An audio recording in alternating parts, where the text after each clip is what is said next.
In this video, we will be discussing the three main areas in individual tax computations that are 1. Individual residence status, 2. Employment income, and 3. Personal reliefs, rebates, and tax rates. Under individual residence status of individuals is determined by Section 7 of the Income Tax Act 1967. It is a quantitative test which counts the number of days an individual is physically present in Malaysia. And we will be looking into Section 7(1)A to Section 7(1)D. This shows Section 7(1)A and Section 1B in Income Tax Act 1967. Then this is Section 7(1)C and Section 1D in Income Tax Act 1967.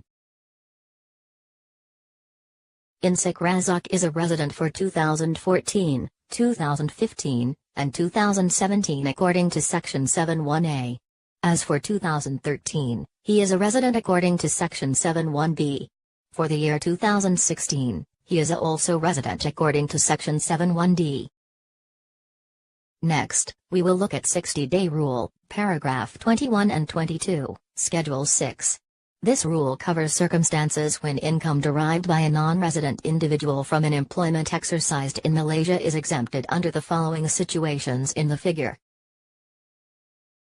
The advantages of tax resident are: the scale rate of taxable income of resident individuals is from 0 to 28%, but non-resident individuals are flat rate of 28%, and resident individuals are entitled to personal reliefs such as self, wife, child reliefs, medical insurance relief, while non-resident are not.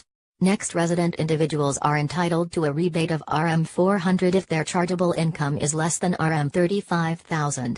Non-resident are not entitled to this rebate. Then numerous types of income are exempted from tax only in the hands of resident individuals according to paragraph 32 Schedule 6. Next up, we will look at individual employment income, that is Section 4B Income Tax Act 2017. According to Section 25, all employment income will be liable to tax in the year of receipt. And we will be looking into Section 13(1)A to Section 13(1)E. Section 13(1) refers to gross income of an employee in respect of gains or profits from an employment, includes any wages, salary, remuneration, leave pay, commission, bonus, gratuity, perquisite or allowance in respect of having or exercising the employment under Section 13(1)A. Gratuity is a gift of money in addition to salary to a retiring or resigning employee for services rendered and is taxable. Other gratuity Schedule 6 exemptions are shown in the following table. Next is benefit in kind Section 13(1)B, which stated employment income includes the value of the use or enjoyment by the employee of any benefit or amenity provided for the employee by or on behalf of the employer. For example, car benefit, fuel, furnishing, driver. The table below shows exempt benefits. Next is Section 13(1)C and Section 13(1)D.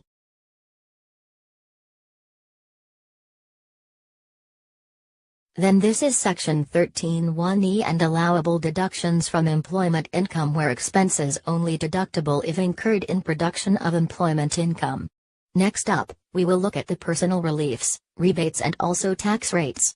Firstly, reliefs can be categorized into many types, including personal relief, relief for self, spouse relief, child relief, parental care relief, other relief, and lifestyle relief.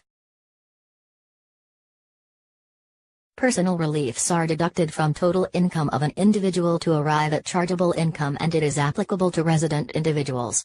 Some reliefs are available only under joint assessment, such as spouse relief and disabled spouse relief. A married woman may also claim these reliefs unless she elects for joint assessment with her husband. Under relief for self, resident individual is given Rm9,000 personal relief automatically, and this is also given to a wife who is assessed separately.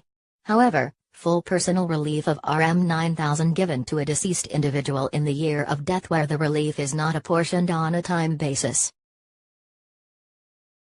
Spouse relief is available to husband when wife has no total income or when wife elects for joint assessment. A wife can also claim for husband relief if he has no source of income or elects for joint assessment.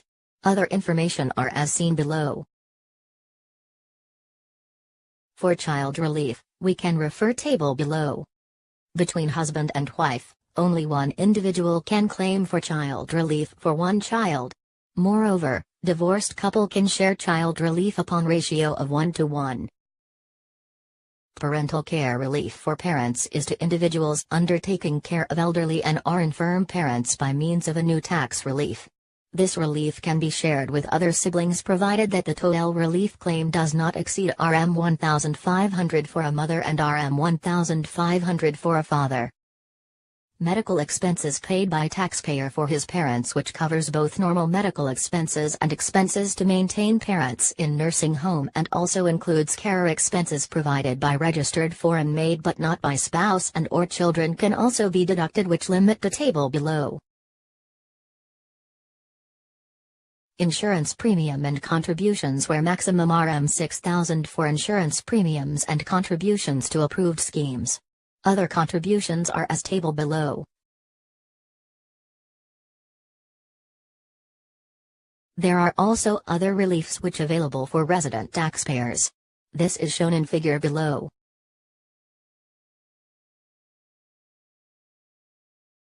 Lifestyle relief is relief with a limit of up to Rm 2,500 per year.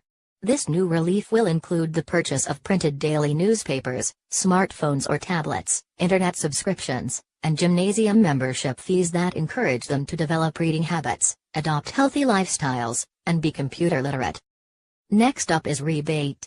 A rebate is given as a deduction from the tax charged to arrive at the tax payable. We can refer table below for more information. Under EPF contributions for employee, the reduction in the contribution rate involves two categories of employees, which shown in figure below.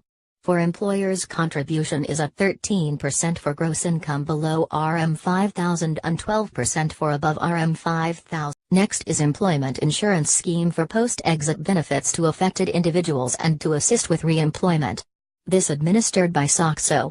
The contribution total approximately 1.5% of monthly wages, with the employee and employer contributing 50% each. Finally, we will look at the tax rates for individual tax resident in Malaysia. Therefore, here are the areas that we have covered for individual tax computation in individual residence status, employment income, and personal reliefs, rebates and tax rates.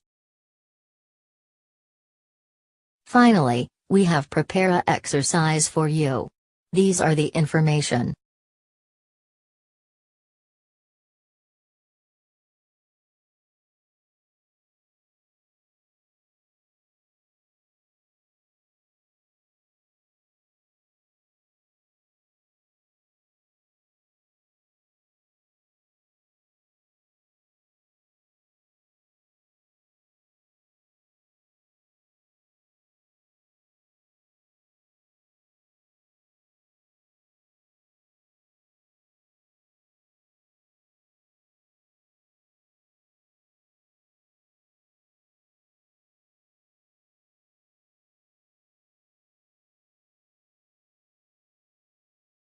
You are required to compute the chargeable income and tax payable for Vincent for the year of assessment 2016. An assumption is made that the child relief will be claimed by Vincent.